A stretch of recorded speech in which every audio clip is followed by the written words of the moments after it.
Welcome to Spurs Focus, your go-to spot for daily Tottenham news, transfers, and match updates. Don't forget to support the channel by hitting that subscribe button now. Let's dive into today's top story. Big news from Tottenham. Midfielder Pape Matar was a surprise absentee in the Carabao Cup win over Doncaster Rovers. But don't panic, Spurs fans, it's only a minor injury. Here's the full update on Sarr's fitness and what it means ahead of the crucial Premier League clash with Wolves this weekend. Tottenham midfielder Pape Matar missed the Carabao Cup third-round win over Doncaster Rovers due to a minor thigh strain. Spurs barely broke into a sweat as they eased into the fourth round with a 3-0 win over Doncaster on Wednesday night. Boss Thomas Frank had promised to have a decent crack at the competition this season, and he was as good as his word as João Palhinha's improvised strike, a Jay McGrath own goal, and Brennan Johnson's stoppage-time breakaway disposed of League One Rovers.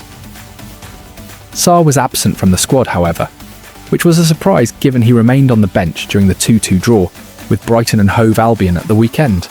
The midfielder has already made 6 appearances for the Lilywhites this season and has 1 goal and 1 assist to his name. Speaking after the Carabao Cup win, Frank admitted the former Mets man has picked up a minor thigh issue. The Spurs boss told the media, "Pape Matar, just a minor precaution." A minor, how can you say? A little stretch to the thigh, so he didn't want to take any risks today. There is a good chance that he could be ready for Saturday. Tottenham are next in action against Wolves on Saturday. With the match scheduled to kick off at 8 p.m, Sarr will hope to be fit in time for the Premier League clash.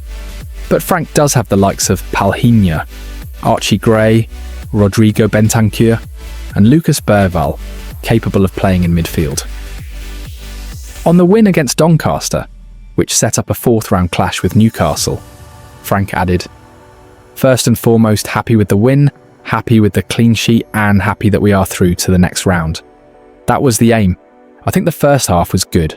Controlled the game, created chances that we wanted and needed. I think we could have scored more goals in the first half, actually. Got some big opportunities to Matthijs Tel, Rodri, and a few other situations that were dangerous. Second half was more disjointed. I think we threw the ball away too easily. The pressure was not top, but also praise to Doncaster. They came very brave, very good to stretch us.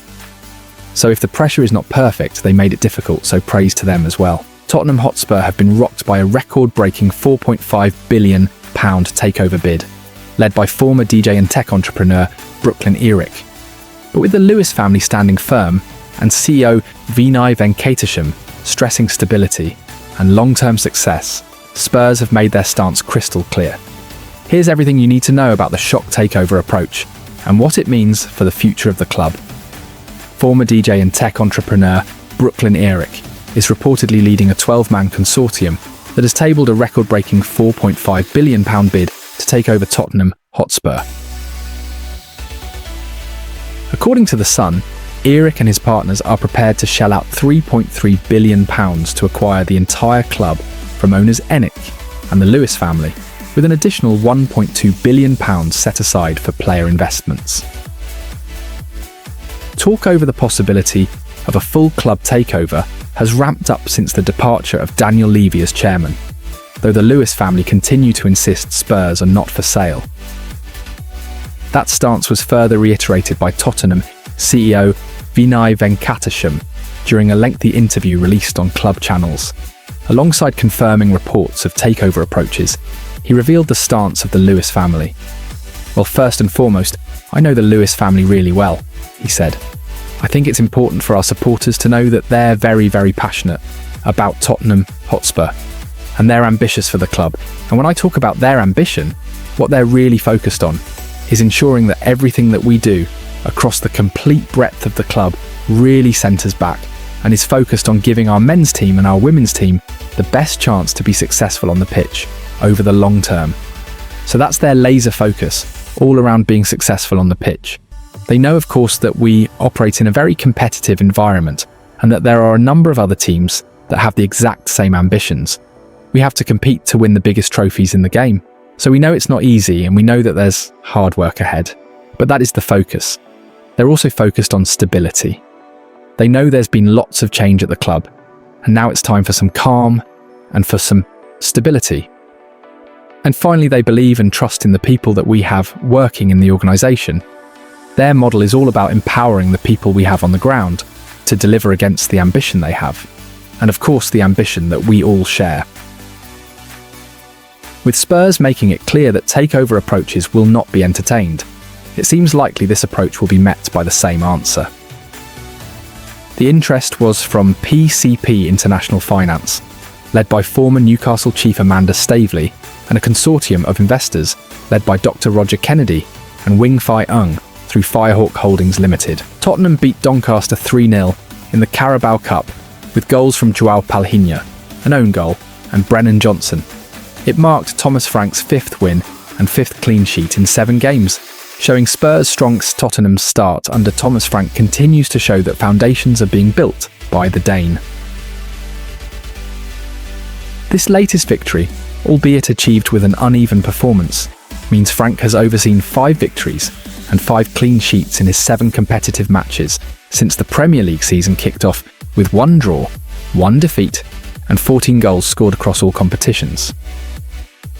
You could sling the UEFA Super Cup against PSG in there as well if you wanted to, and depending on your outlook you might see that as a defeat, a draw before penalties or 5 minutes from a victory, and a clean sheet. Of course, almost does not mean achieved. Wednesday night's 3-0 Carabao Cup victory over League One side Doncaster Rovers was played out in front of a crowd of just 42,473, as around 20,000 Spurs supporters decided it wasn't for them, either due to the ticket pricing or simply a late night return from North London.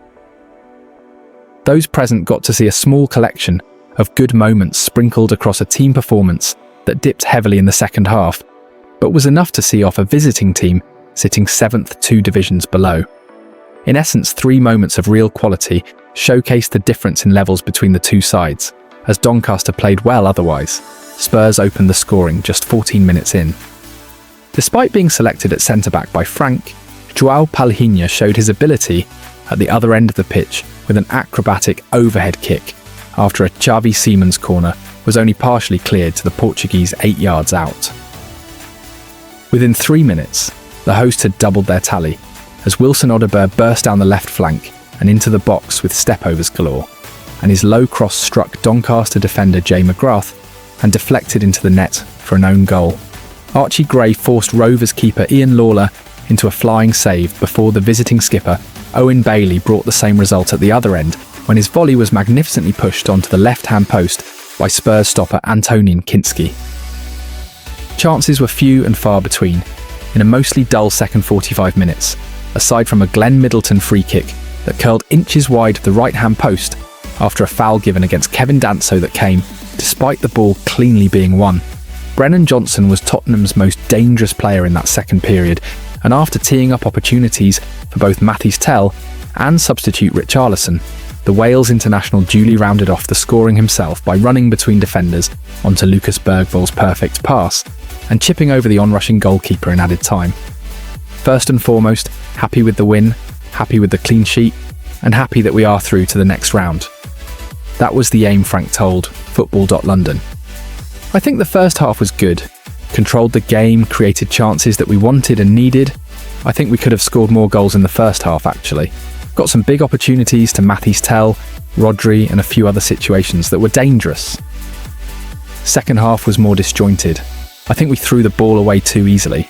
The pressure was not top, but also praise to Doncaster. They came very brave, very good to stretchers. So if the pressure is not perfect, they made it difficult. So praise to them as well. The scoreline was harsh on Rovers, who deserved at least a goal from the game.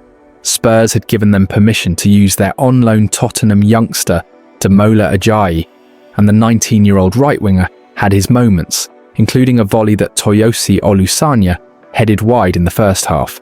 However, he and Doncaster were unable to find a way through, which brought the obligatory DJ Ed Spence post on Instagram to his young teammate. "I'm sorry, Lil bro.